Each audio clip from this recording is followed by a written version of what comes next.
তরুণদের উদ্দেশ্যে যে আহ্বান জানাতে চাইবো সেটি হচ্ছে, আমরা ডেমোক্রেসি বা গণতন্ত্রের মধ্যে যদি একজন মুসলিম হই, বিশ্বাস করতে হবে ডেমোক্রেসি বা গণতন্ত্রের মধ্যে আমাদের জন্য শান্তি, নিরাপত্তা, স্থায়ী সমাধান নাই। আমাদের জন্য স্থায়ী সমাধান একমাত্র ইসলামী খেলাফার মধ্যে আছে, একমাত্র ইসলামী রাষ্ট্র ব্যবস্থার মধ্যে আছে। আর ইসলামী রাষ্ট্র ব্যবস্থা ভয়ের কিছু না, বরং পৃথিবীর সবচেয়ে উন্নত রাষ্ট্র ব্যবস্থা, যেটা আমার পূর্বের বক্তা বলতেছিলেন। আজকের আমেরিকাতেও যদি ইসলামী রাষ্ট্র ব্যবস্থা বাস্তবায়ন হয়, আমেরিকার মানুষরা এখন যে ভালো অবস্থায় আছে তার চেয়ে 100 টাইম বেটার তারা ভালো থাকে। কেননা আজকে তাদের ব্যক্তিগত মানবাধিকার থাকলেও, চিকিৎসা, শিক্ষা সেবা থাকলেও অর্থনৈতিক স্বাধীনতা নাই। শুধু অর্থনৈতিক কখনোই মানুষকে অর্থনৈতিক স্বাধীনতা দিতে পারে না। এই জন্য আমেরিকা, ইংল্যান্ড, ইউরোপের মানুষরা অর্থনৈতিক গোলামির মধ্যে আছে। তাদেরকে অর্থনৈতিক গোলামি থেকেও মুক্তি দিয়ে অর্থনৈতিক সাম্য এবং ন্যায় বিচার প্রতিষ্ঠা করতে পারে ইসলাম, এবং তারা এখনকার চেয়ে 100 টাইম বেটার থাকবে। আমরা ইসলাম মানে অনেকেই মনে করে, এই বক্তব্যের কারণে অনেকেই একটু ভুলও বুঝেছে, ইসলাম মানে অনেকেই মনে করে যে হয়তো শুধু সালাত, হয়তো শুধু পর্দা, যে আজকে আমি কুষ্টিয়া মেডিকেল কলেজে ইসলাম প্রতিষ্ঠা করলাম মানে এখানে সবাই নামাজি হয়ে গেল, আর কুষ্টিয়া মেডিকেল কলেজের সব ছাত্রী পর্দাশীলা হয়ে গেল। বিষয়টা এমন না, বরং ইসলামের মূল ভিত্তি হচ্ছে ন্যায়পরায়ণতা এবং সত্যবাদিতা।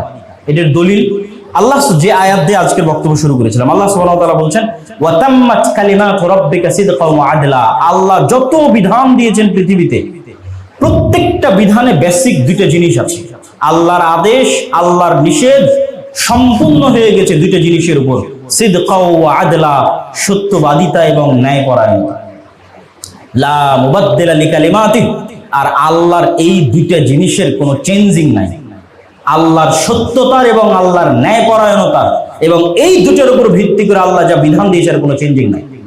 সরাসরি স্পষ্ট কোরআন থেকে আপনাদের সামনে দলিল পেশ করলাম যে ইসলামের যত বিধিবিধান আছে, আল্লাহ যা আদেশ নিষেধ দিয়েছেন তার সামারি কোন দুইটা জিনিসের উপর ভিত্তি করে বলেন তো?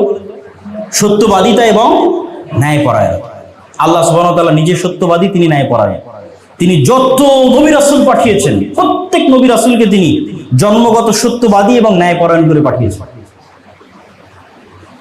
তার সব নবী রাসূল যে জন্মগত সত্যবাদী এবং ন্যায়পরায়ণ, তার পক্ষেও কোরআনের বহু আয়াত এবং বহু নির্দেশনা আপনি কোরআন থেকে আপনাদের সামনে তুলে ধরা সম্ভব। যদিও সময় স্বল্পতাও একজনের কথা বলি, ওয়াযকুর ফিল কিতাবি ইব্রাহিম ইন্নাহু কানা সিদ্দীকান নাবিয়্যা। ইব্রাহিম ছিল সত্যবাদী। ওয়াযকুর ফিল কিতাবি ইসমাঈল ইন্নাহু কানা সাদিকাল ওয়া'দি। ইসমাঈল ছিল সত্যবাদী। ইউসুফ আইয়ুহা সিদ্দীক, ইউসুফ ছিল সত্যবাদী। ওয়াযকুর ফিল কিতাবি ইদ্রিস ইন্নাহু কানা সিদ্দীকান নাবিয়্যা।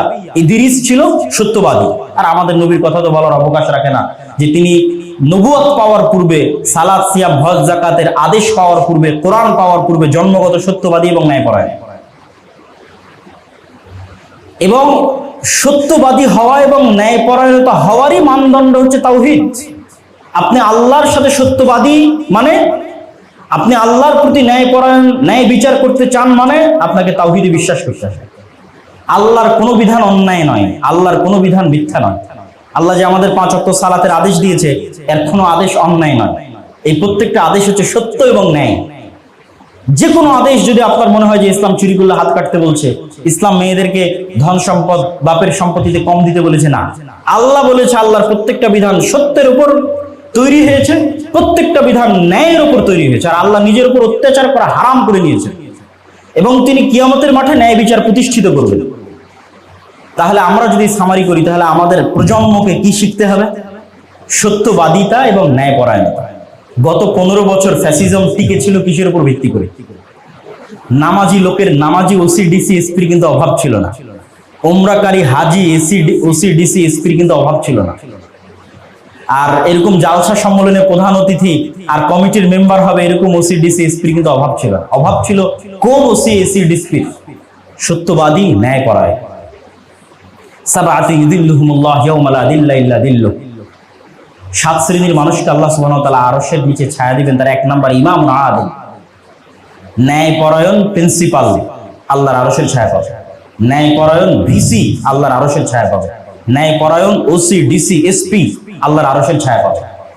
ইসলামের বেসিক, একদম সব রুলসের বেসিক জিনিস হচ্ছে ন্যায়পরায়ণতা, সত্যবাদিতা। আমরা যদি একটা প্রজন্ম তৈরি করতে পারি, যে প্রজন্মটা ন্যায়পরায়ণতা এবং সত্যবাদিতায় ছাড় দিবে না, ক্ষমতায় কে আসলো সেটা দেখে লাভ নাই।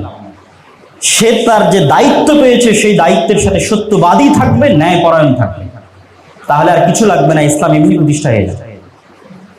পর্দা করা তো মানুষের ব্যক্তিগত ইবাদত। ইসলামী খেলাফা প্রতিষ্ঠা হলে তারা তার জন্য আইন কানুন তৈরি করতে পারে, কিন্তু এটির জন্য যে গুনাহ হবে সেই গুনাহ মানুষ আল্লাহর কাছে চেয়ে ক্ষমা নিতে পারে। কিন্তু আমি একজন ভিসি হিসেবে দায়িত্ব পালন করতে গিয়ে, প্রিন্সিপাল হিসেবে দায়িত্ব পালন করতে গিয়ে, ওসি ডিসি এসপি প্রধানমন্ত্রী প্রধান উপদেষ্টা হিসেবে দায়িত্ব পালন করতে গিয়ে যেই আমানতের খেয়ানত করবো, এর ক্ষমা তো আল্লাহর কাছে হবে না, এর ক্ষমা তো মানুষের কাছ থেকে নিতে হবে।